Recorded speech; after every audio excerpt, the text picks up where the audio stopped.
சிறு வயதில் பேரறிஞர் அண்ணாவுக்கும் தலைவர் கலைஞருக்கும் எப்படி நாடகத்தின் மீது பற்று வந்ததோ அதேபோல் தளபதி மு.க.ஸ்டாலின் அவர்களுக்கும் நாடகத்தின் மீது ஆர்வம் அதிகம். அவர் வளர்ந்த சூழ்நிலை அரசியல்வாதிகளின் கருத்துக்கள் உலா வந்த காலம்.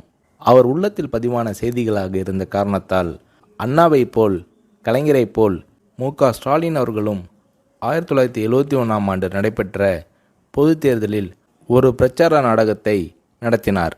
முரசே முழங்கு என்று பெயர்.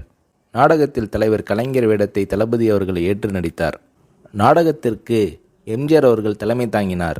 நாடகத்தை இறுதி வரை தரையில் அமர்ந்து பார்த்துவிட்டு தளபதி மு.க.ஸ்டாலின் அவர்களை வெகுவாக பாராட்டினார் எம்ஜிஆர்.